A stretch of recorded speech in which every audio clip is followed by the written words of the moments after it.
8h42 sur France Inter, scène de crime. Deuxième épisode, Sarah Guibaudot nous emmène à l'INPS, l'Institut National de Police Scientifique à Écully, dans la section génétique pour décrypter l'ADN. Ce laboratoire reçoit chaque mois près de 3000 dossiers. Une fois sur 10, l'ADN va permettre d'identifier quelqu'un. On commence la visite avec Catherine Privat, chargée de communication à l'INPS. On arrive à l'entrée du laboratoire de génétique et je dois me soumettre à une petite formalité. Un prélèvement salivaire pour qu'on puisse établir votre profil génétique. Je vous laisse ouvrir la bouche. Je vais frotter à l'intérieur de votre joue. Donc si aujourd'hui je laisse par inadvertance des traces dans le labo, on saura que ce ne sont pas celles d'un suspect. C'est ça l'objectif. Voilà.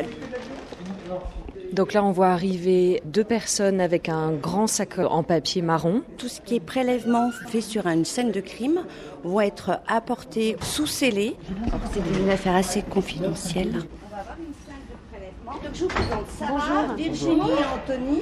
Eux, c'est l'équipe de prélèvement.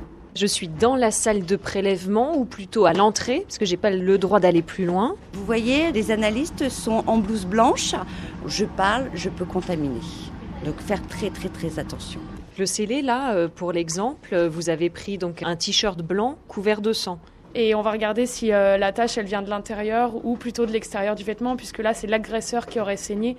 Toutes les taches qui viendraient de l'intérieur ne nous intéresseraient pas, puisqu'a priori ça serait la victime. On va réaliser une petite découpe de quelques millimètres sur la tache. Mais ce qu'il faut aussi qu'on sache, c'est si c'était bien à notre victime ou pas.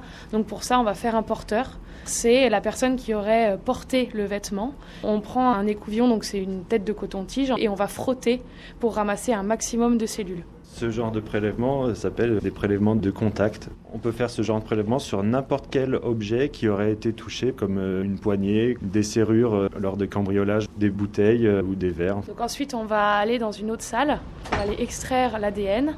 C'est une salle qui est composée de 4 hôtes. Donc moi, à partir de ce prélèvement qui a été extrait, je vais devoir déterminer la quantité d'ADN que j'ai à l'intérieur pour pouvoir lancer une amplification et sortir un profil génétique. Je m'appelle Michèle Hernandez, je suis technicienne au laboratoire de police scientifique de Lyon. Il faut savoir qu'il nous faut 1,5 nanogramme d'ADN pour avoir un profil génétique. Le nanogramme correspond à 10 puissance moins 9 grammes, donc c'est vraiment très très petit. Le labo traite ainsi les affaires criminelles. Les traces dans les cambriolages ou dégradations, ce qu'on appelle la délinquance de masse, sont confiées à un robot. L'ADN ne remplacera pourtant jamais les enquêteurs. Pour Frédéric Dupuche, le patron de l'Institut de police scientifique, il faut savoir comment l'ADN est arrivé sur la scène de crime. L'exemple type que l'on prend quand on explique ça aux enquêteurs, c'est celui d'une cagoule trouvée sur les lieux d'un vol à main armée. Souvent, dans les cagoules, on peut trouver de l'ADN à la hauteur de la bouche. Très bien, il est légitime d'aller questionner celui qui correspond à cet ADN. Imaginons qu'on soit en plein hiver et qu'il dise qu'il a été dans un commerce de cagoules, en essayait plusieurs parce qu'il avait froid à la tête. Pourquoi pas ? Et encore faut-il le démonter par des éléments d'investigation. Autre situation, une enquête dans le domaine des attouchements sexuels avec des sécrétions de sperme retrouvées sur les sous-vêtements d'une petite fille.